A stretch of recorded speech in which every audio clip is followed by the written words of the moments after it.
हर बार माँ किसी न किसी वाहन पर सवार होकर आती हैं। सबसे पहले तो ये बताएं, इस बार माँ का वाहन क्या होगा? अब की बार भगवती 22 तारीख से जो नवरात्र आ रहे हैं, माँ शैलपुत्री की आराधना किस तरीके से हम कर सकते हैं वो हमें बताएं। जो शैलपुत्री की कृपा प्राप्त करेगा उसके मन के सारे कष्ट, तो इस तरह से आप अपनी साधनाओं की शुरुआत कर सकते हैं। बारी आती है अगली देवी कालरात्रि की। माँ की आराधना हम भक्त किस तरीके से कर सकते हैं? माँ भगवती कालरात्रि या कालिका महाप्रलय की साक्षी है। तो ये नव दुर्गाओं की साधनाओं से क्या है, आपके 9 प्लैनेट सर्वशक्तिमान हो जाते हैं। भगवती महागौरी का जो मंत्र है, शक्ति मंत्र है, दाडिम, अनार, जम्बूफल, अमरूद और केला, ये देवियों को अत्यंत प्रिय है। कई माएँ ऐसी होती हैं जिनकी गोद नहीं भर पाती है, उनको संतान सुख की प्राप्ति नहीं हो पाती है। अगर आपको संतान की समस्या है, आप जानते हैं कि शेड्यूल आजकल हस्बैंड वाइफ दोनों जॉब करते हैं, तो ऐसे में क्या कर सकते हैं? जो गृहस्थ में है, आप नित्य 9 दिन, ये 6 अंग है माँ भगवती के षडांग की पूजा के, आपको जबरदस्त धन की प्राप्ति होगी। ये शास्त्र संगत उपाय है, बहुत प्राचीन पद्धति है।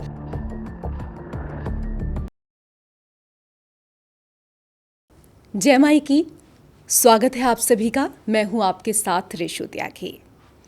आज हमारे साथ हैं महाविद्याओं के अनूठे साधक, ज्योतिष और साधना परंपराओं के प्रख्यात विद्वान आचार्य डॉक्टर केशव दत्त शर्मा जी। आपने ज्योतिष के अनेक आयामों पर शोध साधना की है। आप अध्यात्म विज्ञान और मंत्र विज्ञान के मर्मज्ञ हैं। आचार्य जी, बहुत स्वागत है आपका। जय माई की, जय माई की, जय श्री महाकाल। जय माई की, जय श्री महाकाल। और आचार्य जी, क्योंकि आप हमेशा माँ दुर्गा की बात करते हैं और कई बातें आपने ऐसी बताई जो हमें माँ दुर्गा के बारे में नहीं पता थी। इससे पहले जो आपने पॉडकास्ट किए हैं, वो कई पॉडकास्ट मैंने आपके देखे। अब शारदीय नवरात्र का प्रारंभ होने जा रहा है और ऐसे में हम सभी जानते हैं कि माँ दुर्गा के 9 रूपों की आराधना की जाती है। हर बार माँ किसी न किसी वाहन पर सवार होकर आती हैं। सबसे पहले तो ये बताएं, इस बार माँ का वाहन क्या होगा? दुर्गा की साधना या भगवती के किसी भी रूप की साधना योग की साधना नहीं है, ये ज्ञान मार्ग की साधना और योग और भोग दोनों की साधना है। और ये बोला भाई, जब आप तंत्र शास्त्र पढ़ते हैं या फिर आप देवी भागवत पढ़ेंगे, बड़े बड़े तंत्र के ग्रंथ हैं, तंत्र राजतंत्रम है, योगिनी तंत्र हैं, सांख्यायन तंत्र है, मच्छिंद्रनाथ संहिता है, इन सबको जब पढ़ेंगे तो उसमें एक लाइन आती है, और वो लाइन क्या है? यत्रास्ति भोगो ना तत्र मोक्षो, यत्रास्ति मोक्षो ना तत्र भोगो, श्री सुंदरी सेवा तत्पराणाम भोगस्य मोक्षस्य करेस्थेव। श्री सुंदरी, श्री त्रिपुर महासुंदरी माँ भगवती दुर्गा की साधना ही ऐसी साधना है जो योग और भोग दोनों देने वाली है। अब नवरात्र, अश्विन मास की प्रतिपदा से नवरात्र शुरू हो जाएंगे। सब लोगों ने चंद्र ग्रहण की बात की, लेकिन सूर्य ग्रहण भी 21 को पड़ेगा, अमावस्या को, जो दिखाई भारत में नहीं देगा। ठीक है, लेकिन यहाँ महत्वपूर्ण तथ्य क्या है कि अब की बार भगवती 22 तारीख से जो नवरात्र आ रहे हैं, हाथी की सवारी पर आ रही है। और जब हाथी की सवारी पे भगवती आती है तो खुशहाली आती है जी। ठीक है, प्रकृति अपना कलेवर बदलती है और नए नूतन परिधान में प्रकृति दिखाई देती है। अभी तक जो आपने विभीषिका देखी, चाहे उत्तराखंड की बाढ़ हो, हिमाचल की बाढ़ हो, 2025 में आपने देखा कि जो फ्लाइट थी 171 वो गिर गई थी, काफ़ी लोग उसमें मारे गए। तो ये जितनी भी त्रासदियाँ और मानवीय आपदाएं या प्राकृतिक आपदाएं आई हैं, कोई डरने की आवश्यकता नहीं है। जो लोग बोल रहे हैं कलयुग का अंत हो जाएगा, नहीं, माई शांत कर देगी इन सबको। भगवान शंकर से विदा लेकर कैलाश पर्वत से भगवती नव दुर्गाओं में अपने भक्तों का कल्याण करने के लिए आती है जी। तो वो आपको दिखेगा कि कल्याण हो रहा है। जितनी भी आपदाएं वो थम जाएंगी। 22 सितंबर 1:23 रात्रि से ये तिथि लगेगी, जो उत्तर फाल्गुनी नक्षत्र और हस्त नक्षत्र से संचालित होगी, और ये तिथि 23 तक जारी है, 2:55 रात्रि। लेकिन हम काशी उज्जैन के पंचांग के हिसाब से उदया तिथि से त्यौहार मानते हैं, तो 22 से लेकर ये त्यौहार 1 अक्टूबर तक चलेगा। अब इसमें देखिए, थोड़ा सा घट स्थापना मुहूर्त के बारे में मैं आपको बता देता हूँ दर्शकों को। अगर आप घट स्थापना करना चाहते हैं तो 6:07 मॉर्निंग से आपका मुहूर्त है जो 8 बजे पर्यंत तक चलता है।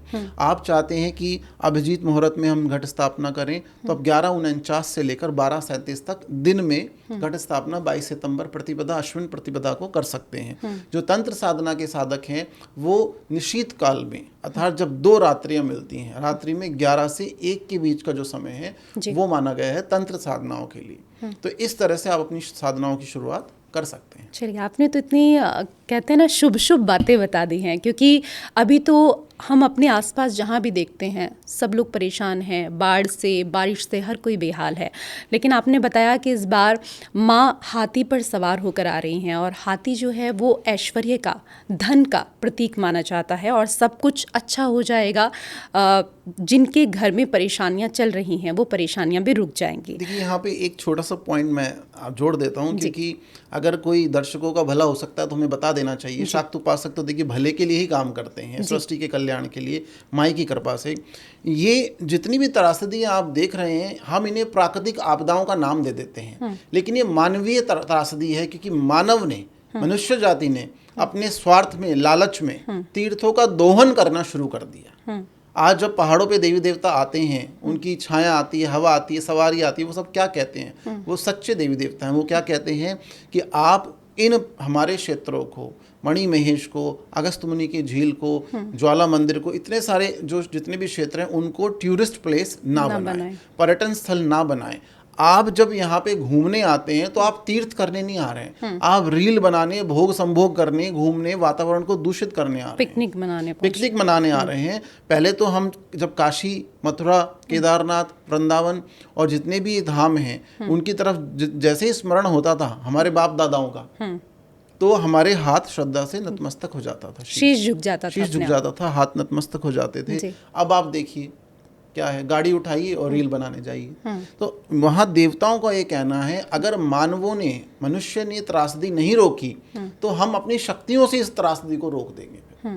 और वो जो शक्तियों से त्रासदी रोकी जाएगी, फिर प्रकृति किसी के साथ अन्याय नहीं करती, सब प्रकृति के लिए समान है। तो यहाँ हमारा कहने का तात्पर्य है, मनुष्य को समझना पड़ेगा, मनुष्य को प्रकृति, गुरु, माता पिता, माला, आसन और सनातन धर्म की संस्कृति का सम्मान करना और तीर्थों का रक्षण प्रतिरक्षण करना शुरू करना पड़ेगा। बिल्कुल सहमत हैं हम आपकी बात से आचार्य जी, और जितने हमारे दर्शक आपकी बातों को यहाँ पर सुन रहे हैं, हमें आशा है कि आपके विचारों से वो भी प्रभावित होंगे और जो तीर्थ नगरी हैं जहाँ पर लोग जाते हैं भगवान के दर्शन करने, वहाँ सिर्फ भगवान के दर्शन करने ही जाएं तो उन सब के लिए अच्छा होगा। बहरहाल हमने क्योंकि पॉडकास्ट का जो प्रारंभ है वो नवरात्र को लेकर यहाँ चर्चा हमें करनी थी, तो नवरात्र में माँ दुर्गा के 9 रूप, उसमें प्रथम रूप होता है माँ शैलपुत्री का। तो माँ शैलपुत्री की आराधना किस तरीके से हम कर सकते हैं वो हमें बताएं।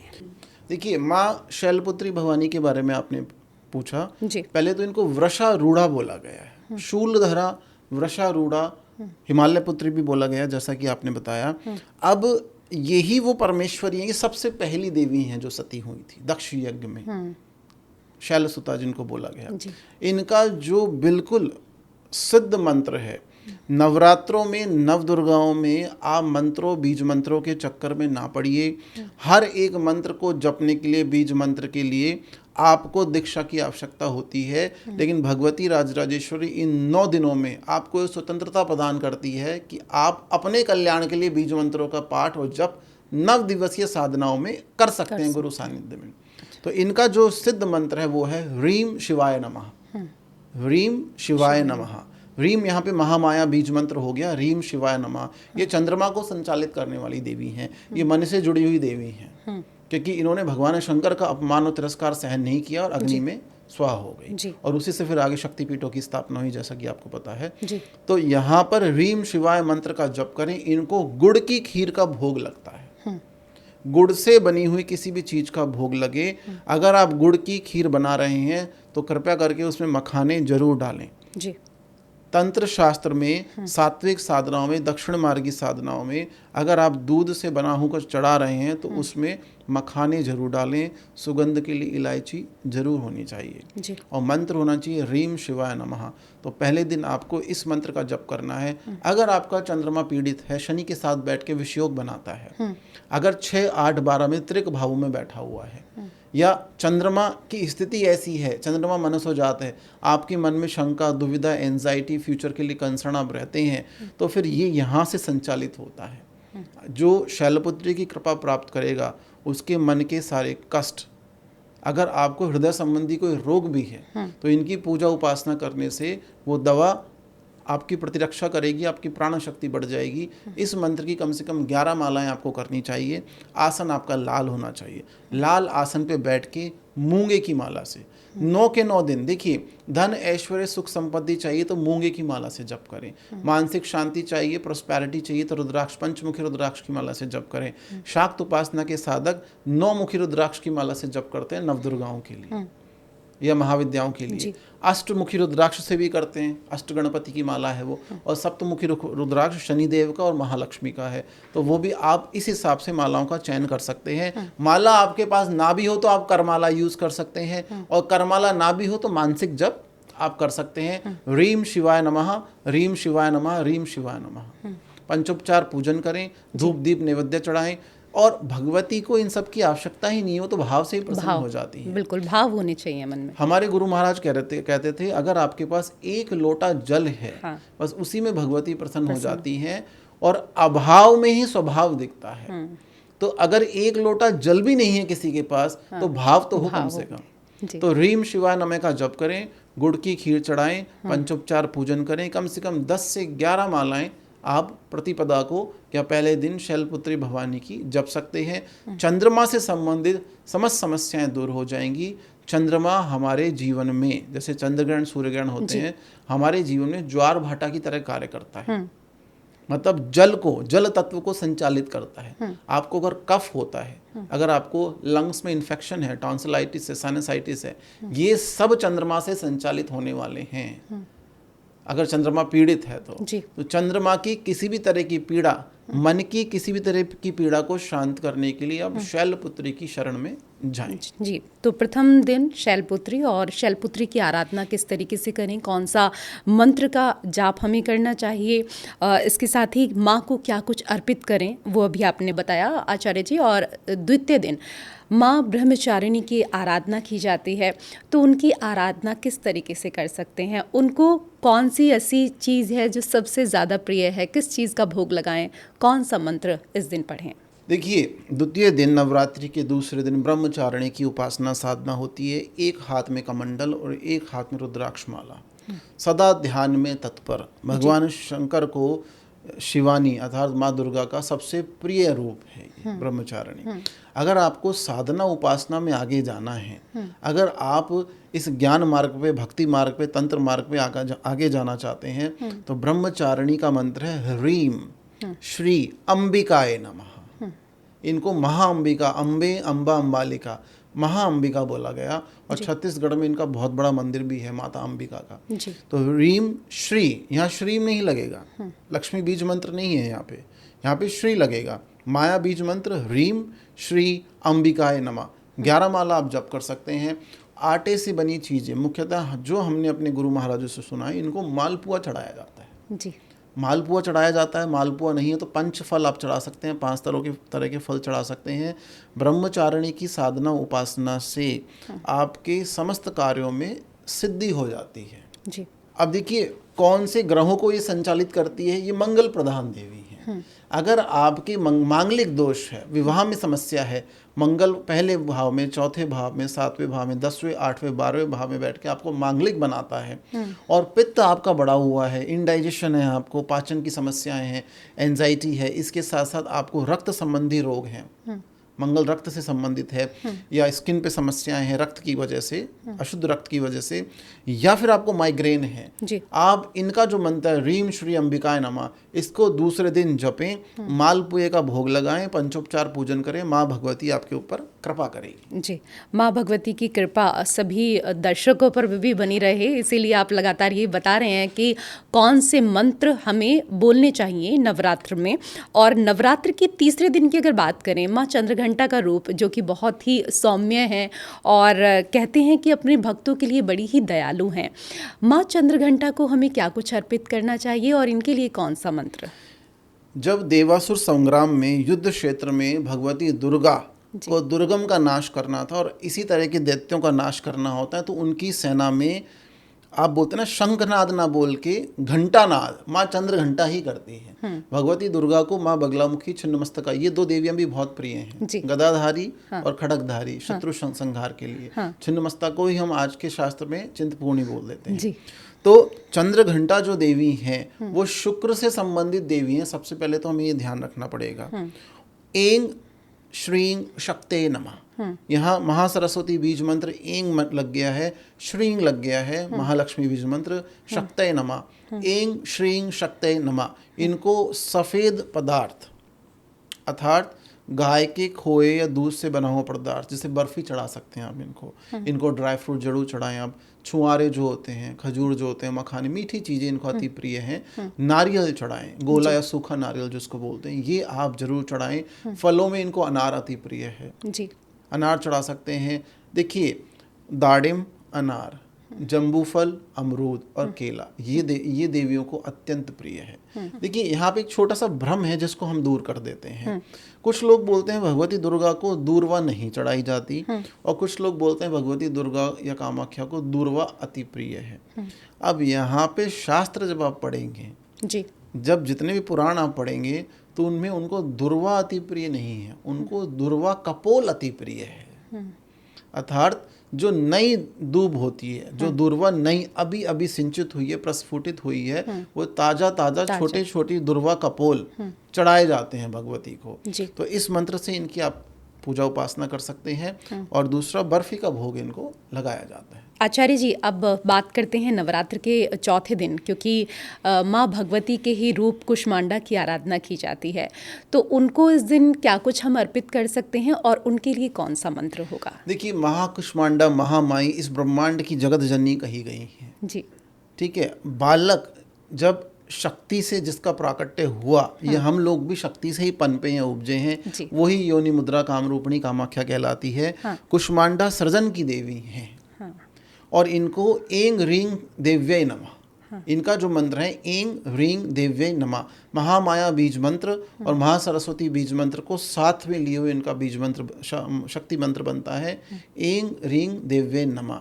इनको क्या चढ़ा सकते हैं? सूर्य से संबंधित देवी है, बेसन के लड्डू ही केवल मात्र चढ़ाए जा सकते हैं। भाव से तो आप भगवती को कुछ भी अर्पित कर सकते हैं। लोग चोला चढ़ाते हैं, चुंडी चढ़ाते हैं, श्रृंगार चढ़ाते हैं, लेकिन बेसन के लड्डू अत्यंत प्रिय है। अगर जन्म पत्रिका में राहु सूर्य के साथ ग्रहण दोष बनाता है, या सूर्य पीड़ित है, या ऐसे स्थानों पे बैठा हुआ है कि पिता से आपका बैर हो गया, पिता से नहीं बन रही, पिता का आशीर्वाद नहीं मिल रहा है, राजसत्ता का सुख नहीं मिल रहा है। भगवान श्री राम थे, क्योंकि सूर्य नारायण का उनके ऊपर गुरु के साथ साथ, पिता के साथ साथ सूर्य नारायण का भी आशीर्वाद था। तो इसीलिए सूर्य को प्रबल, जिसका सूर्य उच्च कोटि का होगा उसका ललाट चमकता हुआ होगा। तो अगर आप राजयोग, सरकारी नौकरी, पिता का सुख, मान सम्मान, यश, ऐश्वर्य, प्रतिष्ठा समाज में चाहते हैं, तो आप इस मंत्र का जप करें माँ कुष्मांडा के लिए, ऐं ह्रीं देव्यै नमः। इनको बेसन के लड्डू चढ़ाकर आप इनकी पूजा, पंचोपचार पूजन कर सकते हैं। माँ दुर्गा के 9 रूपों में से 4 रूपों की बात हमने यहाँ पर कर ली, और 5वां जो रूप है वो है माँ स्कंद माता का। तो आचार्य जी, स्कंद माता को हम कैसे प्रसन्न कर सकते हैं? उनको क्या कुछ अर्पित करें इस नवरात्र? देखिए, स्कंद माता का मंत्र है ह्रीं क्लीं स्वामिन्ये नमः। और ये देवी है बुद्ध से संबंधित, और ये पंचमुख कार्तिकेय उनको अपनी गोद में बिठाए हुए हैं। तो ये वात्सल्य पूरित मातृ शक्ति का प्रतीक है। जब अपने भक्तों पे कोई अन्याय देख के माँ भगवती सदा दौड़ी चली आती है। तो ह्रीं क्लीं स्वामिन्ये नमः, इस मंत्र से आप इनकी पूजा उपासना कर सकते हैं। बुद्ध से संबंधित देवी हैं। देखिए, बुद्ध को वणिक ग्रह बोलते हैं। धन प्राप्ति करनी है तो आप बुद्ध आपका अच्छा होना चाहिए।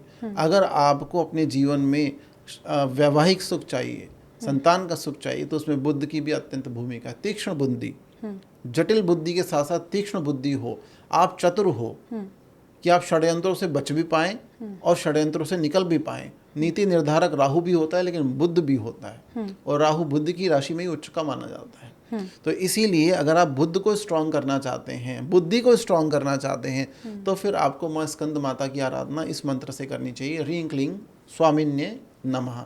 क्या चढ़ता है इनको? इनको शीरा, शीरा क्या होता है? हलवा। हमारे शास्त्रों में शीरा लापसी बोलते हैं, महाराष्ट्र में जाएंगे लापसी बोलते हैं या हलवा बोलते हैं। गुड़ से बनेगा, इलायची उसमें डालेंगे, चिरौंजी आप डालेंगे और केसर जरूर डालनी है आपको। अगर ऐसा हलवा आप बना सकते हैं, भगवती सभी फलों सभी नैवेद्यों को स्वीकार करती है, लेकिन ये उन्हें अत्यंत प्रिय है जी। अगर आपको बुद्ध को स्ट्रांग करना है, देखिए अगर माँ भगवती को आप इलायची अर्पित करते हैं, हरी इलायची और मिश्री दोनों अर्पित करते हैं और नवरात्र के बाद उसे खुद ग्रहण करते हैं प्रसाद स्वरूप, तो बुद्ध आपका वैसे ही स्ट्रांग हो जाएगा। तो इस बात का भी आपको ध्यान रखना। अभी जैसे आपने बताया जो स्कंद माता का रूप है वो भगवान कार्तिकेय को अपनी गोद में लिए हुए बैठी हुई हैं। और आचार्य जी, क्योंकि कहते हैं कि एक महिला के विवाह के बाद अगर उसके जीवन में कोई सबसे बड़ा सुख होता है तो वो होता है कि उसे संतान का सुख मिले। लेकिन कई माएँ ऐसी होती हैं जिनकी गोद नहीं भर पाती है, उनको संतान सुख की प्राप्ति नहीं हो पाती है। तो क्या ऐसी महिलाएं स्कंद माता की आराधना कर सकती हैं ताकि उनके घर में भी पुत्र या पुत्री दोनों में से किसी भी बच्चे की प्राप्ति हो? हो सके। जी, देखिए यहाँ पर आपकी गलतफहमी मैं एक दूर कर देता हूँ कि नवरात्रों में केवल माँ भगवती दुर्गा की या माई की ही उपासना होती है। नहीं जी। नवरात्र परम पवित्र तिथियां हैं।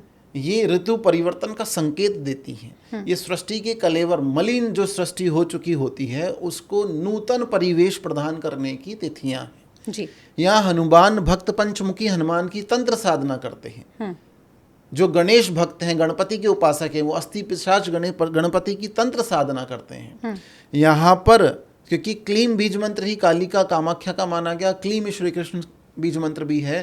तो अगर आपको संतान की समस्या है, संतान नहीं हो रही है, कोई चिकित्सीय रीजन भी हो सकता है, कोई भी कारण हो सकता है, अगर संतान कंसीव नहीं कर पा रहे हैं, संतान उत्पन्न करने में समस्या है, तो 9 के 9 दिन नवरात्रि में रात्रि काल में 11 से 1 बजे के बीच निश्चित काल में आप गोपाल सहस्त्र नाम का पाठ शुरू करें जी। जिन लोगों को संतान की समस्या है, संतान नहीं हो पा रही है या किसी ना किसी वजह से वो संतान सुख से वंचित हैं, आप अपनी मेडिसिन के साथ साथ जो भी आपका ट्रीटमेंट है उसके साथ साथ गोपाल सहस्त्र नाम का पाठ माँ भगवती की पूजा के साथ साथ रात्रि काल में आप शुरू करें। 11 बार, 27 बार, 16 बार, 54 बार, 108 बार आपको संतान प्राप्त होगी। 15 साल से हमने लोगों को गोपाल सहस्त्र नाम का पाठ करवाया और आज बाल गोपाल उनके घरों में खेल रहे हैं जी। चलिए, बड़ी अच्छी जानकारी दी आचार्य जी आपने यहाँ बातों ही बातों में। और ऐसी माएँ जिनकी गोद अभी तक सूनी है उनके घर में भी जल्द ही किलकारियाँ गूंजे। आपने बता तो दिया ही है कि क्या करना है। और अब बात करेंगे माँ कात्यायनी को लेकर आचार्य जी। तो कात्यायनी की आराधना हम किस तरीके से कर सकते हैं?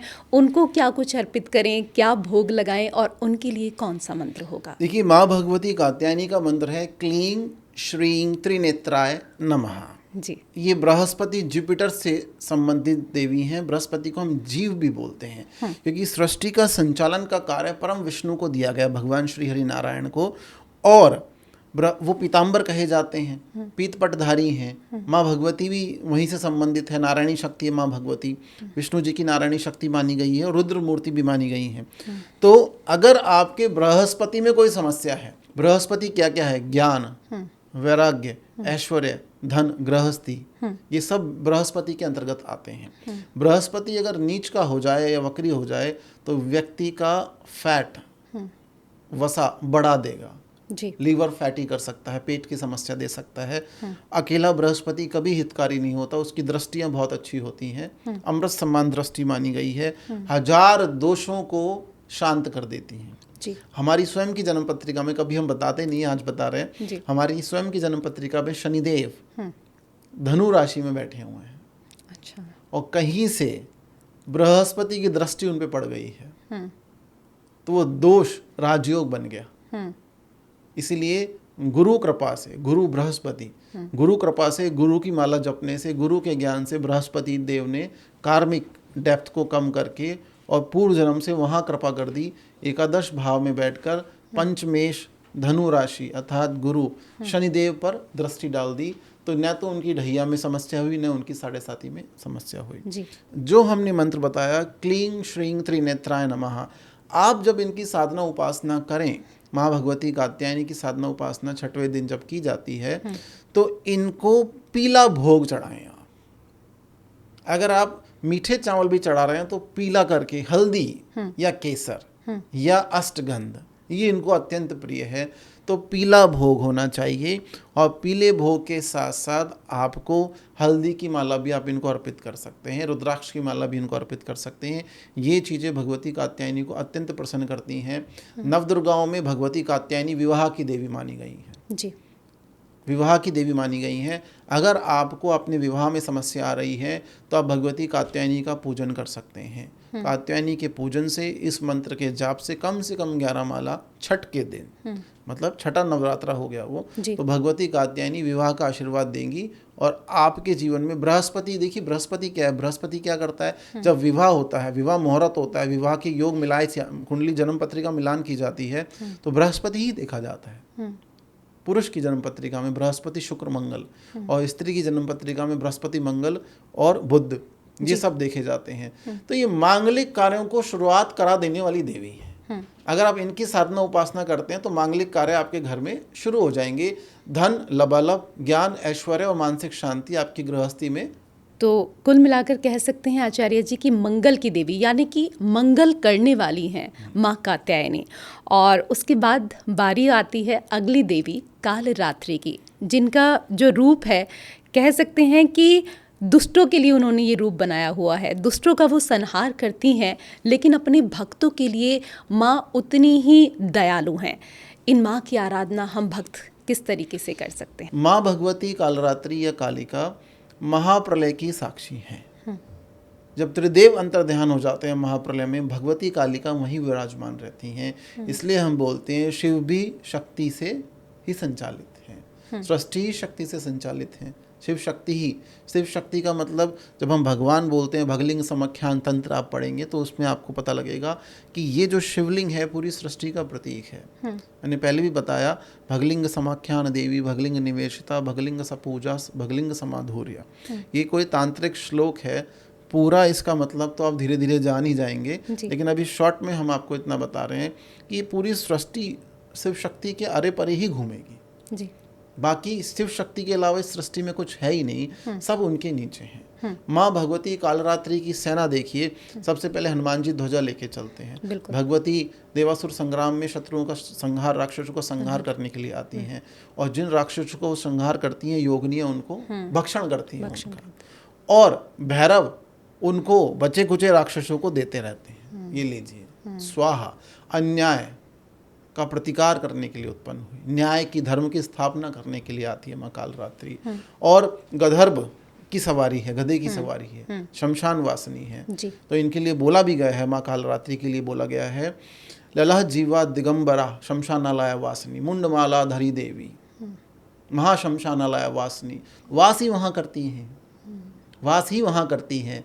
आप चाहे शाक्त हैं, आप चाहे वैष्णव हैं, आप चाहे शैव हैं, आप किसी भी पद्धति से, परंपरा से जुड़े हुए हैं, जाना सबको शमशान में ही है, जाना सबको महाकाल के द्वार पर ही है, जाना सबको महाकाली के द्वार पर ही है जी। इससे तो कोई मना है, बिरला ही मना कर सकता है। बिल्कुल। तो भगवती कालिका या कालरात्रि को प्रसन्न करने के लिए ऐं क्लीं कालिकाय नमः इस मंत्र का जप करें। जरूर ध्यान रखें 3 बातें, गुलाब के फूलों की माला या जपा अर्थात गुड़हल अर्थात हिबिस्कस के फूलों की माला इत्र के साथ, चंदन, गुलाब या नाग चंपा के इत्र के साथ ही चढ़ाई जाएगी जी। ये पूजा सबसे इम्पोर्टेंट है सप्तमी की जी। शत्रुओं के लिए, तंत्र बाधा के लिए, नजर दोष के लिए, बीमारियों के लिए, कोर्ट केसेस के लिए आप इनको एक इस विशेष दीपक अर्पित कर सकते हैं। माँ भगवती कालरात्रि को सप्तमी में एक दीपक अर्पित किया जाता है। मिट्टी का दीपक लेंगे, उसमें गाय का घी भर देंगे।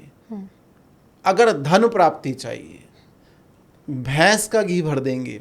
अगर शत्रु शमन चाहिए और अगर बीमारियों से मुक्ति पानी है तो तिल का तेल डाल देंगे। लंबी बाती लगाई जाएगी, गोल बाती, फूल बाती, खड़ी बाती नहीं, लंबी बाती लगाई जाएगी।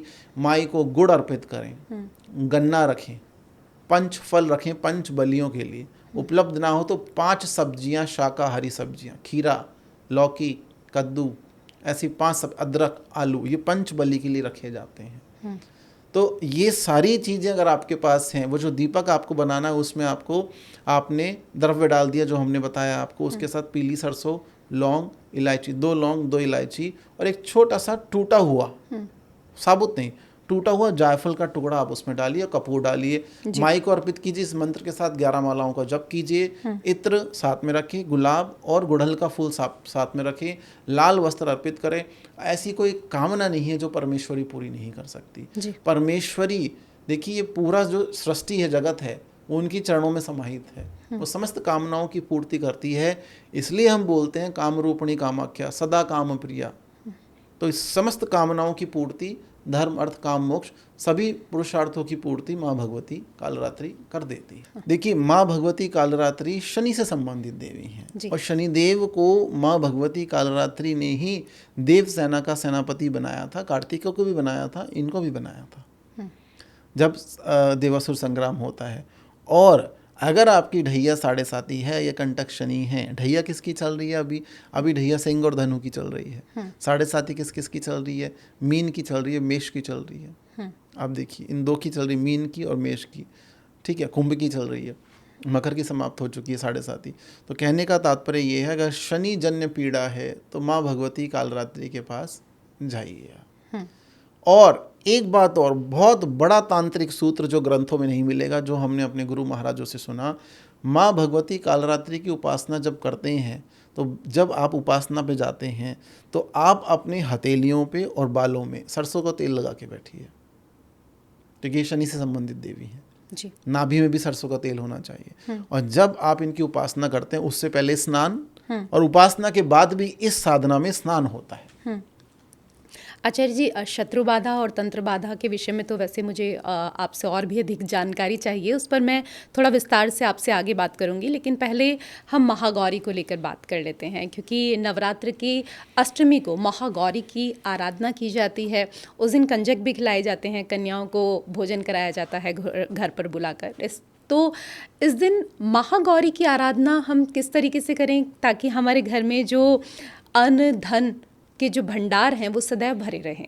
देखिए, भगवती महागौरी का जो मंत्र है, शक्ति मंत्र है, उसमें सबसे पहले श्री लगाएंगे आप। ये श्री नहीं है, मैं दोबारा बताऊं, श्री जी। श्री ह्रीम क्लीम वरदाय नमः, या फिर आप श्री हटा के भी बोल सकते हैं, लेकिन हम तो कभी श्री हटाते ही नहीं है जी। श्री ह्रीम क्लीम वरदाय नमः, इनको बताशा चढ़ाना पड़ेगा आपको, इनको गाय के खोए से बनी हुई कोई मीठी मिठाई चढ़ानी पड़ेगी, इनको हर श्रृंगार के पुष्प बहुत ज़्यादा प्रिय हैं, पारिजात जिसको बोलते हैं, मीठा जल आपको चढ़ाना पड़ेगा जी। इन चीज़ों के साथ भगवती की उपासना करें। और दर्शक ये ध्यान रखें कि महागौरी कौन है। महागौरी देवी का वो स्वरूप है सती परमेश्वरी का, जिन्होंने भगवान शंकर की प्राप्ति के लिए इतनी अखंड तपस्या करी कि वो श्वेत वर्ण से श्याम वर्ण की हो गई। और भगवान शंकर ने तपस्या से प्रसन्न होकर जब उन्हें आशीर्वाद दिया तो पुनः उन्होंने अपना गौर वर्ण प्राप्त किया, इसलिए बोला गया महागौरी। और महागौरी की ही सीता माता ने पूजा उपासना करी भगवान श्री राम की प्राप्ति के लिए जी। तो इसीलिए विवाह की देवी ये भी हो गई हैं।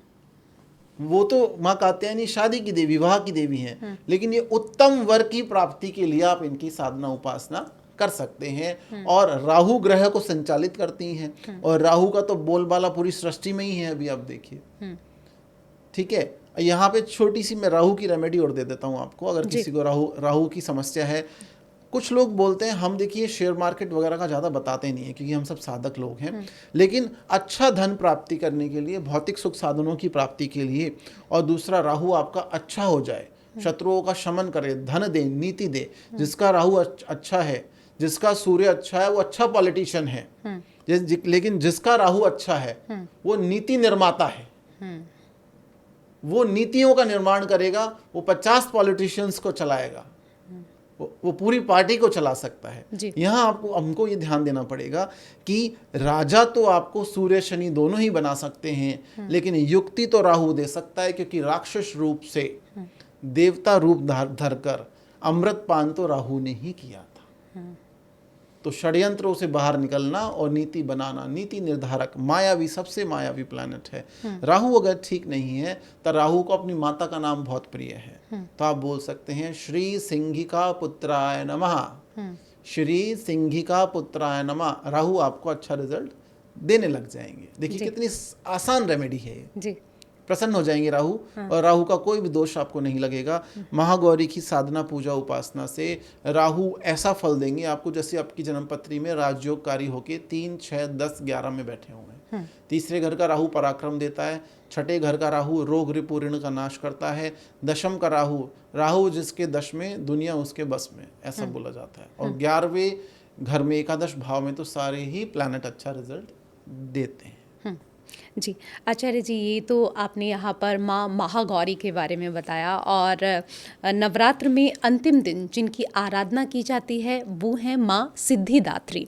तो माँ सिद्धिदात्री की आराधना हम किस तरीके से करें, उनको क्या कुछ अर्पित करना चाहिए, किन चीज़ों का भोग लगाना चाहिए, और कौन सा मंत्र उनके लिए होगा? देखिए, माँ भगवती सिद्धिदात्री दुर्गा पारायण की देवी हैं, क्योंकि इनकी उपासना अष्टमी के दिन होती है।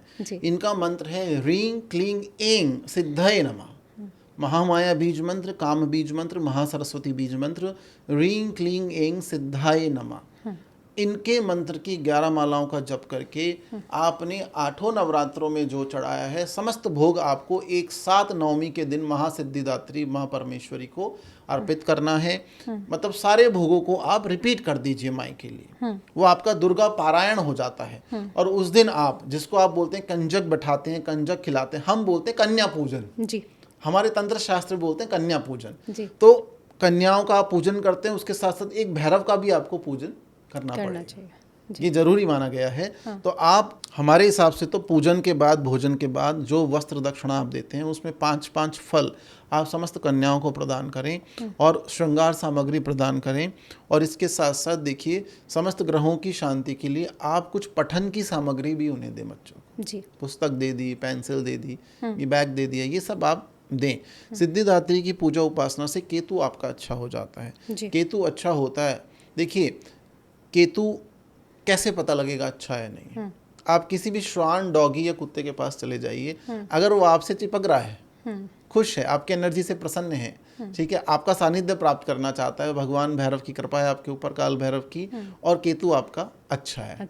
सबसे अच्छा तो ये है। अगर रात में बेड पे जाते ही बहुत अच्छी नींद आ जाती है तो केतु अच्छा है। अगर आपका मन करता है कि मैं अपने कानों में गोल्ड पहनूं, स्त्री हो या पुरुष हो, तो केतु आपका अच्छा है। जी, बहुत सारी चीजें हैं जिनसे केतु का पता लगाया जा सकता है। अगर आपका मेडिटेशन में, ध्यान में मन लगता है तो केतु अच्छा है। जी, और जप में मन लगता है तो जुपिटर अच्छा है। जी, ये दोनों में डिफरेंस है।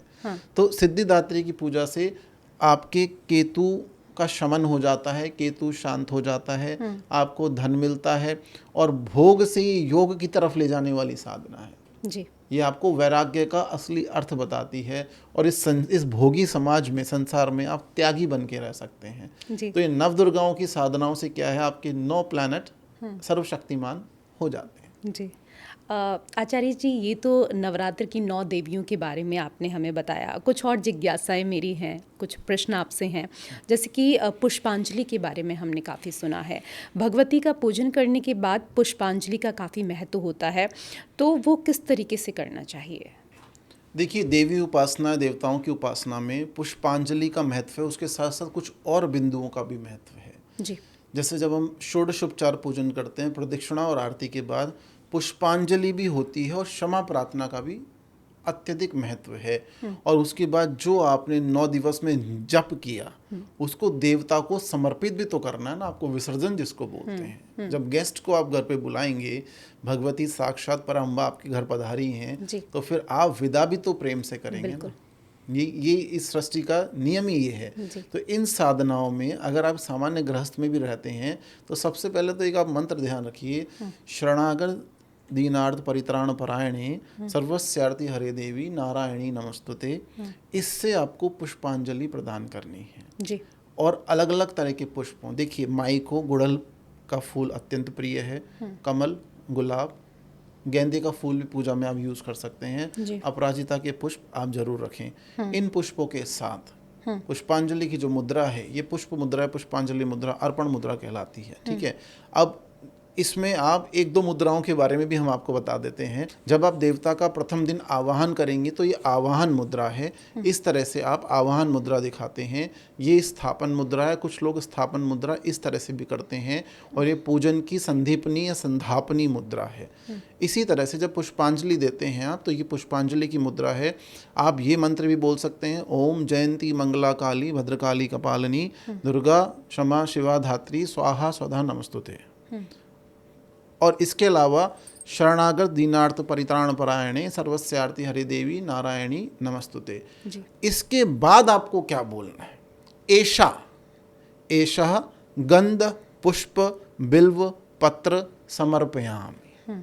दोबारा मैं बता रहा हूँ, एषा गंध पुष्प बिल्व पत्र, बिल्व पत्र हो उसमें, बिल्व पत्र चढ़ाए जाते हैं, बिल्व पत्र हो तो बिल्व पत्र बोले, अदरवाइज केवल गंध पुष्प। ऐसा गंध पुष्प समर्पयामि, गंध पुष्प बिल्वपत्र समर्पयामि, रींग दुर्गाय नमः, जी आपको बोलना है। इस तरह से आपको तांत्रिक पुष्पांजलि अर्पित करनी है जी।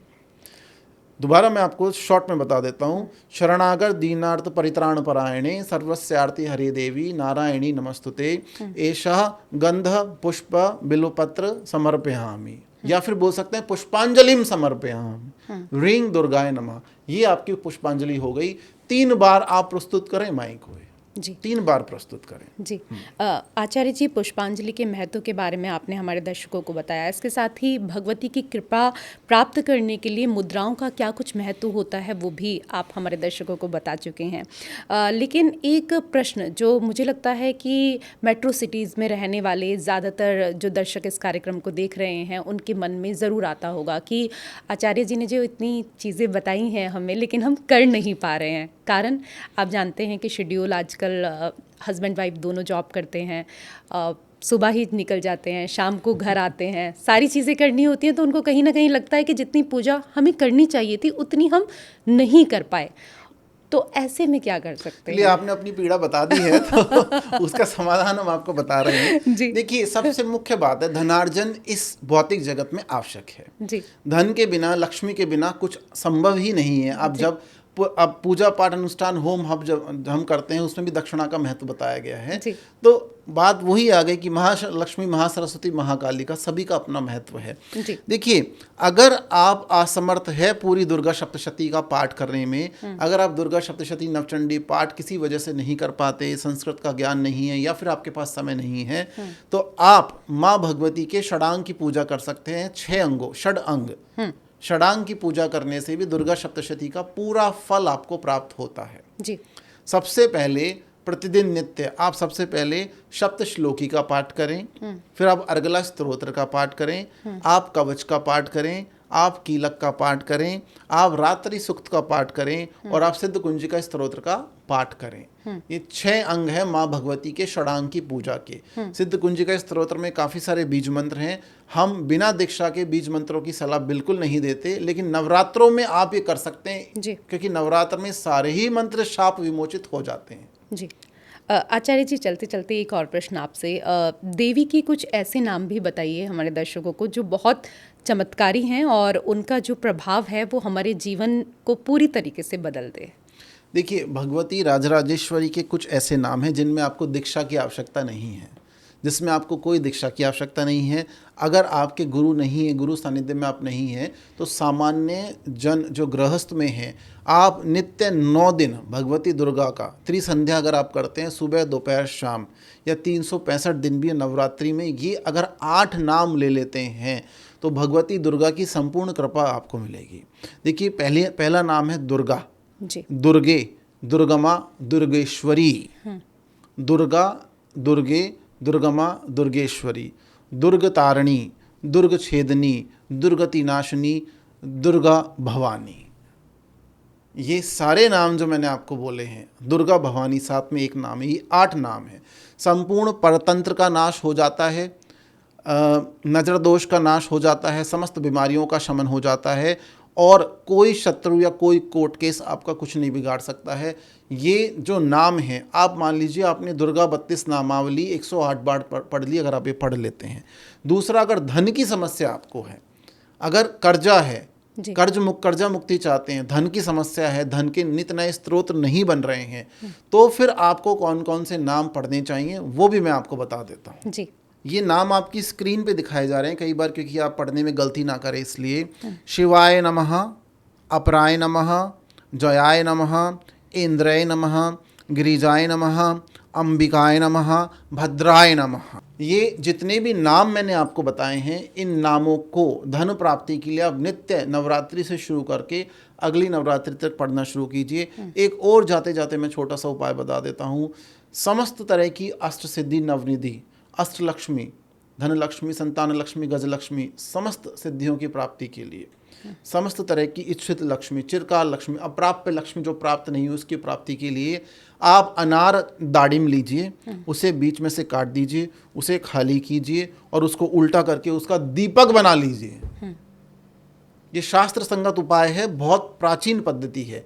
अनार को काट के उसको साफ करके उसके दाने निकाल के उसको मोड़ कर, अर्थात उसका पीला भाग बाहर और रेड कलर का भाग अंदर हो।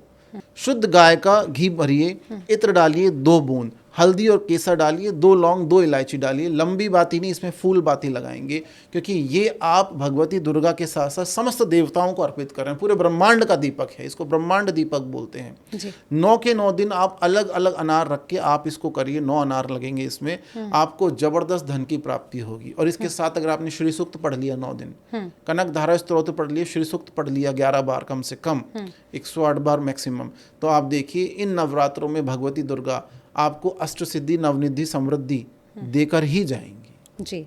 इतनी महत्वपूर्ण जानकारी आपने नवरात्रों के बारे में आचार्य जी यहाँ पर दी, इतना अमूल्य समय आपने हमें दिया, इसके लिए आपका आभार। जय माई।